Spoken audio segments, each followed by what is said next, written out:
ట్రైలర్లో ఒక తెలుగు ముఖ్యమంత్రి కూడా తాంత్రిక శక్తిని చేశాడు, తాంత్రిక పూజలు చేశాడని చెప్పారు. ఎవరండి ఆ ముఖ్యమంత్రి? అది ఇప్పుడు చెప్పలేనండి. సినిమాలోనే చెప్పారా? సినిమాలో కూడా చెప్పట్లే.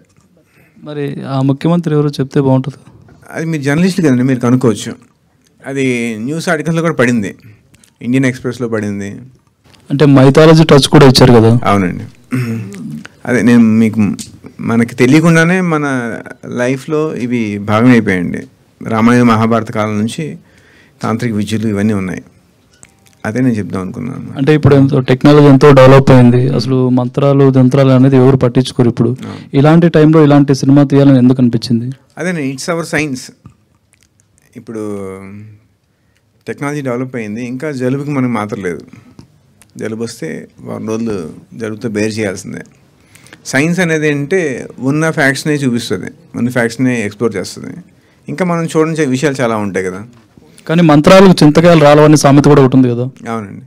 అదేనండి, ఇప్పుడు జనాల్లో కొందరు మంత్రతంత్రాలను నమ్ముతారు, కొందరు నమ్మరు. నేను నా కొడుకు పుట్టేంత వరకు నేను నమ్మేవాడిని కాదు. తనకేమైనా చిన్న ఇబ్బంది వస్తే దిష్టి తీస్తే తగ్గిపోయేది. ఎప్పుడు ఫంక్షన్కి వెళ్తే అది చెప్పలేము, మన ఇంట్యూషన్ కొన్నిసార్లు నిజం అవ్వచ్చు. ఈ స్క్రిప్ట్ మీ దగ్గరికి వచ్చినప్పుడు సంథింగ్ స్టోరీ చెప్పుంటారు కదా, ఏదైనా పర్టికులర్ పాయింట్ విన్నప్పుడు మీరు ఆఫ్ స్ట్రక్ అయ్యారా? అరే ఇట్లా కూడా బయట జరుగుతుందా, ఆ పాయింట్ చేస్తే ఏమనుకుంటారు ఆడియన్స్ అని అనుకున్నారు? చాలా పాయింట్స్ అండి. బేసికలీ ఎందుకు అంటే ఇది మన తెలుగు సినిమాలోనే ఎప్పుడు టచ్ చేయని సబ్జెక్ట్. మీరు ఇప్పటి వరకు చూసుకుంటే మీరు రేపొద్దున స్క్రీన్ మీద చూసినప్పుడు కూడా ఈ కాంటెంట్ కానీ ఈ స్టోరీ లైన్ కానీ ఇప్పటి వరకు చాలా అంటే మేబీ ఒక 5% ఆఫ్ ఇట్ ఏమైనా టచ్ చేశారేమో. మేము కూడా చాలా ఎక్కువ టచ్ చేయట్లేదు, బట్ ఒక 20% ఆఫ్ ఇట్ చాలా వరకు ఓకే ఇలా జరుగుతుందా, ఇలా నిజంగానే బయట ఉండేదా లేకపోతే ఉందా ఇప్పుడు అన్న డౌట్ చాలా పాయింట్స్లో వచ్చింది నాకు. ఒక మేబీ ఒక 5-6 మూమెంట్స్ ఉన్నాయి అట్లా నాకు సినిమాలో. సో మీకు ఫేవరెట్ హారర్ మూవీస్ ఉంటాయి కదా, మీరు చూసి ఉంటారు. మీ పాస్ట్ మూవీస్లో హారర్ మూవీస్ మీకు నచ్చిన మూవీస్లో ఏదైనా ఒక రెఫరెన్స్ తీసుకున్నారు మూవీ నుంచి, అట్లా యాక్ట్ చేయాలి, ఇట్లా నేను భయపడాలండి అట్లా?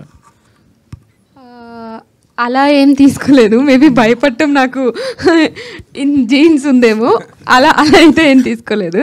బట్ కొన్ని ఫిల్మ్స్ చూసానండి. ఇప్పుడు ఆర్జీవి సార్వి కొన్ని ఫిల్మ్స్ ఉంటాయి. అప్పట్లో మనం చాలా భయపడేవాళ్ళం. ఒకసారి థియేటర్కి వచ్చి ఒక్కళ్ళే కూర్చుంటే సంథింగ్ మనీ ఇస్తా అని చెప్పి చాలా ఉన్నాయి కదా, రాత్రి దెయ్యం అలాంటి కైండ్ ఆఫ్ ఫిల్మ్స్. సో అప్పుడు అవి చూశాను అలాంటివే, కానీ ప్రత్యేకంగా నా రోల్ గురించి అయితే ఎక్కువ చూడలేదు.